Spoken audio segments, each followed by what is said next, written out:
En politique, s'il est utile d'apporter de bonnes réponses, il est surtout primordial de choisir les questions auxquelles répondre. Et ce n'est pas surprenant que dans un monde avec de moins en moins d'enfants, la natalité devienne un sujet de plus en plus brûlant, qu'émerge une question nataliste. Et nous voilà début 2024 avec 1,67 enfants par femme et Emmanuel Macron qui parle de réarmement démographique. Une expression qui n'est pas choisie au hasard et dont je parle dans un épisode intitulé « Réarmement démographique, lire l'air ». La discussion que vous allez entendre dans cet épisode a lieu la veille de la publication de ces chiffres. On ne se doutait pas d'à quel point notre propos serait d'actualité et même prémonitoire.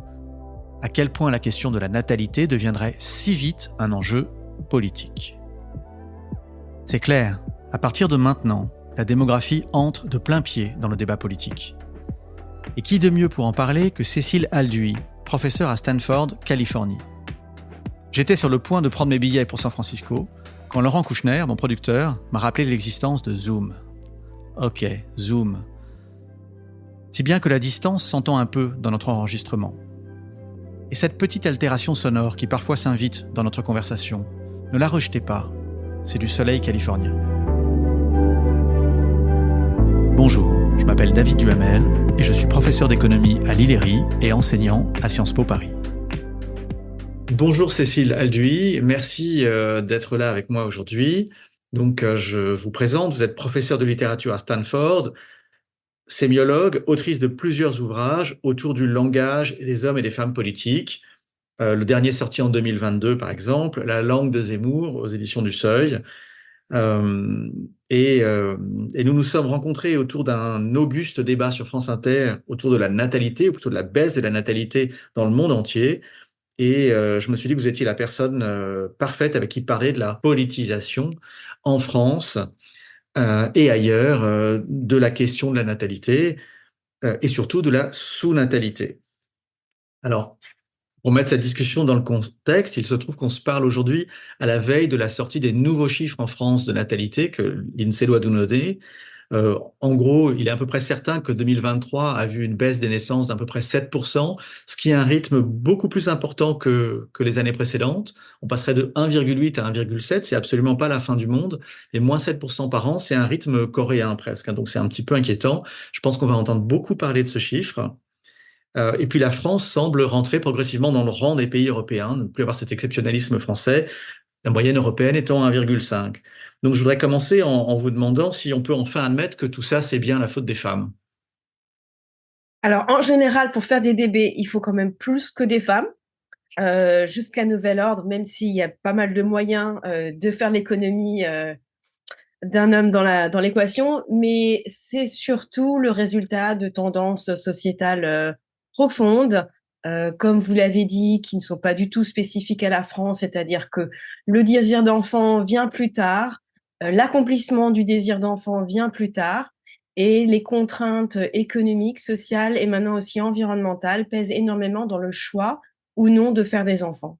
Donc, il y a bien sûr une dimension du genre, du gender dans cette équation, puisque les femmes ont acquis une autonomie sur leur reproduction, sur leur capacité reproductive, avec à la fois la pilule, le droit à l'avortement, et donc un pouvoir de décision qu'elles n'avaient pas il y a 50 ans. Donc il y a une dimension de gender, mais il y a énormément une dimension de politique publique et d'attente sociale et de contraintes sociales pour avoir des enfants. Là, je pose une question. Alors, donc, la question, c'est vraiment une très bonne question. Cette question, qui est si bonne, paraît-il, j'ai mis 3 minutes à la sortir, si bien que je préfère la refaire à froid. La voilà. Aujourd'hui, presque tous les pays du monde essayent de remonter leur fécondité, et parmi eux, beaucoup de régimes non démocratiques mettent en œuvre des politiques publiques liberticides et ou misogynes. Sans que ça marche d'ailleurs. Je demande donc à Cécile Alduy, peut-on faire une bonne politique publique nataliste sans faire la guerre aux femmes ? Alors, donc, la question, c'est vraiment une très bonne question, et j'en ai discuté avec pas mal de responsables politiques qui aimerait savoir effectivement si on peut faire une politique entre guillemets nataliste qui pousse à la natalité, mais qui ne soit pas une politique de restriction des droits des femmes, notamment l'accès aux soins gynécologiques, à l'avortement, à la pilule et au travail, qui est un facteur d'émancipation et souvent de report des premières naissances dans un couple. Pour reformuler la question et se poser la question plutôt des politiques familiales. Donc l'idée, c'est pas forcément de faire des politiques natalistes qui se concentrent uniquement sur l'utérus des femmes et comment faire en sorte que il n'y ait pas d'entrave à ce qu'ils accomplissent une fonction purement biologique de produire des enfants, mais plutôt une politique familiale, par exemple, qui se pose la question du congé parental et non pas de congé maternité, qui étend donc des droits aussi aux conjoints ou aux compagnons, aux pères, pour qu'ils puissent accompagner la naissance des enfants. C'est vraiment, vraiment très clair, en fait, les chiffres. Dans les pays où il y a autant de congés parentaux pour les hommes et pour les femmes, le désir d'enfant n'est pas entravé de la même façon et pour les mêmes raisons que lorsque l'arrivée d'un enfant pèse uniquement sur les épaules des femmes, notamment dans les sociétés où les femmes travaillent beaucoup, comme en France. Il y a un taux d'activité très important en France. De ce part, la question qu'on se pose aussi, c'est une politique nataliste, mais pour qui? Pour quelle femme? Et c'est là que intervient la dimension politique. Et donc, ce que vous avez souligné, c'est que même des régimes autoritaires se penchent sur l'idée, comme la Chine, se penchent sur l'idée d'accroître la natalité dans leur pays. C'est-à-dire que pas souvent, il y a une sorte de sous-texte implicite qui est qu'on veut accroître la natalité des natifs du pays. C'est-à-dire qu'en Europe, on n'essaie pas, dans les pays européens qui se posent la question, sauf peut-être en Allemagne, on ne se pose pas la question, est-ce qu'on va accroître la natalité des femmes immigrées ou étrangères qui sont sur le territoire? Ces politiques, elles sont toujours pratiquement portées par des courants politiques qui veulent uniquement renforcer, je vais dire entre guillemets, la souche nationale. Donc, en France, les femmes françaises. Et donc, toutes les politiques, et c'est là qu'on revient à la question initiale, est-ce qu'on peut avoir en gros une politique nataliste progressiste, voire féministe? Et bien, c'est pas évident parce qu'il faudrait d'abord s'interroger de quelle femme on parle. Face à une fécondité en baisse, la solution semble à la fois plus d'égalité homme-femme et plus d'immigration. Or, politiquement, c'est bien l'extrême droite qui s'inquiète le plus de la natalité et pousse deux idées contraires. Première idée, on ne veut plus d'étrangers chez nous. Deuxième idée, assez avec les féministes et le wokisme. Une vraie femme, c'est une mère. Il me semble que vous avez pas mal écrit sur la résurgence de ce discours et sa montée en puissance. Tout à fait. Alors, ça ne se restreint pas en France à l'extrême droite, puisque le Parti des Républicains a fait des propositions vraiment identiques à celles du Rassemblement national sur la restriction des allocations familiales aux familles françaises et avec cet argumentaire explicite dans les propositions de loi qui d'augmenter la natalité française. Sous-entendu vraiment d'ascendance franco-française. En fait, derrière ça, c'est jamais un but économique qui est visé, mais vraiment un but qu'on pourrait dire d'ordre socio-politique et d'ordre ethnique. Là, on parle en fait d'une vision biologique de la nation où il faut produire des petits Français où la francité coule dans les veines, coule dans l'ADN et où des immigrés, par nature, par définition biologique de leur identité dans cette vision, ne peuvent pas intégrer le corps politique, ne peuvent pas intégrer la population nationale et sont pour toujours étrangers. C'est ça, oui. Alors, ça me fait penser à deux choses. D'abord, c'est très réminiscent des déclarations des grands dictateurs de la Seconde Guerre mondiale. Hitler, Mussolini, Staline, on en a à l'appel des citations comme ça. Mais ça me fait penser aussi à ce que vient de dire Trump récemment dans un discours, hein, en disant les immigrés viennent empoisonner le sang américain. Il y a quelque chose. C'est pas français en fait, c'est même pas européen. Ah non, pas du tout. Alors ça, c'est une rhétorique xénophobe qui est transnationale. Et ces propos de Donald Trump qui a parlé, je crois même de vermine, qui allait Mm. empoisonner le sang national, ont suscité un tollé parce que c'est exactement la rhétorique racialiste ah oui, du nazisme notamment. Enfin, je veux dire, quand on regarde les métaphores, c'est exactement ça. C'est pour ça quand je dis qu'il y a une politisation de la natalité, en fait, non, c'est-à-dire que c'est pas un nouveau phénomène. C'est toujours politique et ça a toujours été politique. D'accord. Mais alors ça, je suis d'accord, c'est bien la redite de choses qu'on a entendues il y a 100 ans à peu près. La nouveauté, je trouve, c'est l'attaque sur les femmes. Parce qu'à l'époque, elles étaient bien à leur place, on était tranquille. Et là, maintenant, c'est n'importe quoi. On voit des, des sondages en sondage sur des jeunes, mais des jeunes femmes principalement, qui déclarent ne pas vouloir d'enfants. Et là aussi, je pense que ça réveille une inquiétude nouvelle. Donc, il y a une double charge. Mais il y a quelque chose quand même autour de cette mythologie hein, qui va un peu avec celle du remplacement, finalement, et dont je parlerai dans un autre épisode. C'est une mythologie très efficace, très facile à vendre, très facile à simplifier. Vous l'avez d'ailleurs bien décrit dans votre livre. Hein. Éric Zemmour, c'est quand même un penseur, je ne sais pas si c'est un penseur, mais c'est un polémiste, c'est quelqu'un d'extrêmement efficace pour réduire à sa plus simple expression la guerre, parce qu'il s'agit forcément d'une guerre d'aujourd'hui. Donc c'est eux contre nous et il faut qu'on se défende, sinon on va disparaître. Et, euh, et évidemment, cette mythologie est infirmée par les faits, par les scientifiques, par tout ça. Mais est-ce qu'on on n'est pas en manque, nous, de mythologie à lui opposer?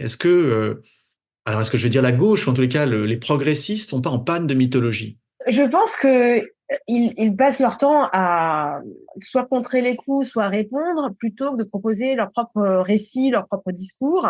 Et ce qui me frappe, c'est qu'il y a vraiment tout un vocabulaire qui a disparu, l'émancipation, les libertés, la défense des droits, comme si on devait avoir honte de défendre les droits des femmes aujourd'hui. Enfin, c'est un discours qui a presque disparu. Euh, Ça a été remplacé d'une certaine manière par la vague MeToo, mais qui n'est pas prise dans un ensemble. En fait, la vague MeToo, elle est psychologisée. C'est-à-dire qu'on va écouter les femmes. Ce qui est génial, hein, vraiment. Et il y a un côté systémique qui est pris en compte par les féministes et les activistes.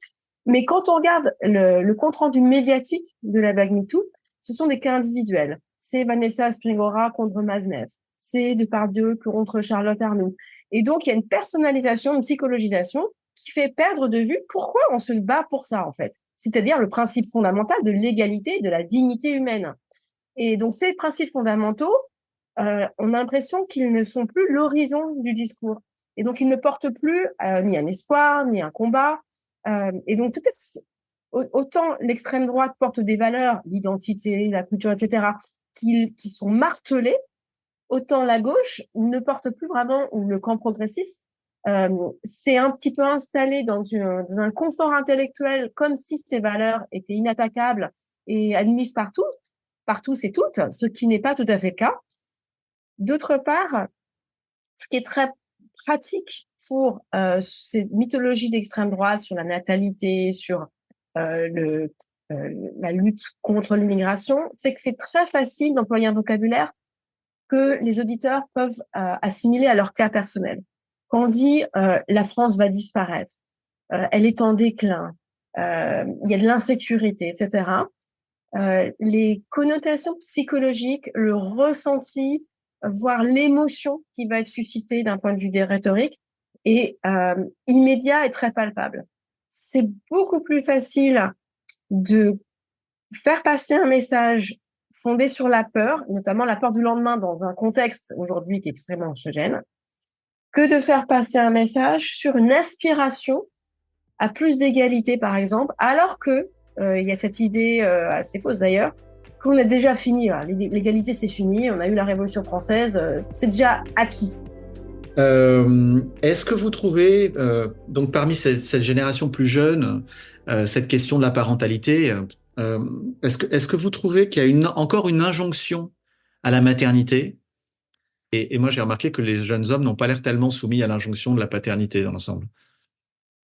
Alors, effectivement, l'injonction à la paternité, c'est une expression qui n'existe pas. Voilà. C'est-à-dire qu'il n'y en a pas du tout. Tout simplement parce que, en fait, la définition du genre masculin ne se fait pas par la paternité, alors que le féminin se fait pas par la féminité. Il y a qu'à voir, il y a des études hyper intéressantes sur les femmes ménopausées, à quel point elles sont exclues de toute une série de marchés, le marché des relations sexuelles, le marché des relations sociales, le marché professionnel, etc., parce qu'elles sont évincées de la définition même de leur être social qui est de produire des enfants. Et c'est vrai Ça, dans... je pense que ça va changer. Je pense que Ça là, va pour le coup, changer, mais ça va j'ai pas être... l'impression que notre génération a un rapport à la ménopause qui est déjà infiniment différent. On en parle, c'est un sujet de société. On a vu des unes de Elle sur la question, des choses impensables par le passé. Moi, je suis frappé de la méconnaissance des hommes d'abord qui n'y connaissent rien, mais surtout des femmes qui souvent arrivent sans rien savoir parce qu'on leur a rien raconté. Mais je crois que ça, c'est vraiment en train de changer. Je suis assez optimiste sur la ménopause. Oui, je pense aussi. Je pense qu'on vient de très, très, très, très loin, exactement pour la raison que vous venez de dire. Il y a zéro livre. Non, il n'y a pas le livre de base. Pour la maternité, vous avez un rayon de 100 bouquins, votre grossesse en 9 mois, jour par jour. La ménopause, il n'y a pas un bouquin. Enfin, c'est incroyable le silence total qui est fait sur cette partie de la vie des femmes, parce que justement, c'est l'exit de la définition d'être une femme. Donc l'injonction à la paternité, ça n'existe pas. L'injonction à la maternité, elle continue et elle est portée par les structures sociales existantes, donc pas par les nouvelles générations nécessairement, mais par les générations précédentes, donc les parents, mais aussi euh, dans même les conseillers éducatifs. C'est-à-dire qu'il faut une discussion. On n'a pas besoin de se justifier d'avoir des enfants. Il faut se justifier de ne pas vouloir d'enfants. Donc, il y a un regard qui est certes en train de changer un petit peu, c'est-à-dire qu'après cette discussion, peut-être que le regard change, mais le point de départ, c'est que la destinée féminine est à un moment donné d'avoir des enfants. Mon sentiment général qui a donné lieu à ce podcast, c'est vraiment qu'on est un petit peu à un point d'inflexion dans notre trajectoire démographique, c'est-à-dire que cette fécondité basse et qui continue à baisser à peu près partout est là pour durer. Je n'entrevois pas du tout un rebond. Je entrevois plutôt une japonisation de nos sociétés et avec des changements sociétaux qu'on comprend pas bien. Enfin, en tout cas que moi je comprends pas bien encore ce que ça va donner. Euh, mais est-ce que c'est un constat que vous partagez? Moi, je pense pas, effectivement, sauf phénomène vraiment traumatique, une guerre, quelque chose, enfin, vraiment quelque chose qui transformerait complètement le paysage politique et social aujourd'hui. Je ne vois pas comment la natalité en Europe et dans les pays que vous citez pourrait rebondir soudain, euh, alors que en fait les crises s'accumulent et que l'horizon se bouge pour les jeunes générations. Quand vous dites que les crises s'accumulent, est-ce que c'est vraiment ça? Parce que moi, j'ai l'impression que les crises se sont toujours accumulées. Hein. Je ne sais plus qui disait Oui, l'histoire. C'est un emmerdement après un autre. Euh, c'est simplement que mais c'est des emmerdements connus. C'est-à-dire que une guerre après une autre, en fait, on est passé par des guerres, on a survécu à des guerres, et il y a un récit oral, enfin une tradition de résilience par rapport à ces phénomènes. Je dis pas que tout était rose auparavant et c'était l'âge d'or, pas du tout, mais c'était des crises euh, qui s'inséraient dans le récit historique. Je pense que pour les nouvelles générations, moi je l'entends ça par contre, il y a vraiment des jeunes qui se posent la question de leur survie en fait, et de la survie éventuelle de leurs enfants, la survie vraiment matérielle, corporelle. Voilà, si on est à un monde à 5 degrés de plus et qu'il n'y a pas d'eau, ben comment on fait? Donc il y a un côté, que ce soit fantasmé, que ce soit rationnel ou pas d'ailleurs, il est plus difficile de se projeter dans 50 ans aujourd'hui, peut-être que il y a 100 ans où on pouvait bien sûr voir que les nuages s'amoncelaient, mais c'était des nuages dans la continuité de ce qu'on connaissait en termes de crise. Il n'y avait pas un saut anthropologique où soudain, c'est les conditions de vie sur Terre qui sont mises en question. Il me semble. Peut-être que la seule comparaison, c'est la menace nucléaire. Je pense que les gens qui sont nés dans les années 50 ont certainement eu ce non, mais nuage qui s'est autour d'eux. pense que vous avez raison, l'espèce de plafond environnemental qui nous tombe sur la tête est absolument effrayant. Je pense aussi que on est toujours dans une accélération du changement, et donc le monde change toujours de plus en plus vite, pour le bien, pour le mal, peu importe, mais donc l'incertitude, c'est vrai que si vous naissiez en 800, il y avait peu de chances que dans vos 50 années de vie, le monde soit radicalement différent, enfin, encore que. En approchant de la fin de mon entretien avec Cécile Alduy, je repasse mentalement nos points d'accord et de désaccord. Tous les deux, nous pensons que la question de la natalité est politisée à nouveau comme elle l'était dans les années 30. Nous sommes d'accord pour déplorer l'absence d'une mythologie progressiste et pour constater un retour de bâton après MeToo, alors même que l'objectif d'égalité entre hommes et femmes est loin d'être atteint. D'accord encore pour remarquer que l'injonction à avoir des enfants ne repose que sur les femmes et que celles-ci, aux yeux de la société, cessent presque d'être des femmes à la ménopause. Enfin, si Cécile Alduy partage mon sentiment que nous sommes sur un point de bascule, elle ajoute un truc auquel je n'avais pas pensé. Que l'incertitude d'aujourd'hui est d'une nature différente de celle d'hier. Nous avions peur de ce que nous connaissions, nous avons maintenant peur de l'inconnu. Quant à la liste de nos désaccords, il n'y en a pas vraiment.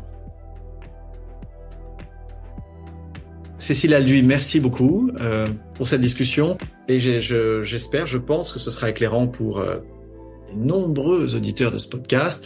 Les liens de tous vos ouvrages sont en bio, et on reste en contact pour la suite, j'espère. Encore une fois, merci beaucoup. Merci à vous, c'était un plaisir. C'est la fin de cet épisode consacré à la politisation de la démographie et aux éléments de langage propres à ce détournement. Suivez-moi dans cette histoire d'un monde sans enfants, abonnez-vous, likez, partagez, mettez des étoiles, c'est toujours super, et on se retrouve dans le prochain épisode. Et puis comme d'habitude, si ça vous a pas plu, partagez-le quand même, mais avec des gens que vous n'aimez pas.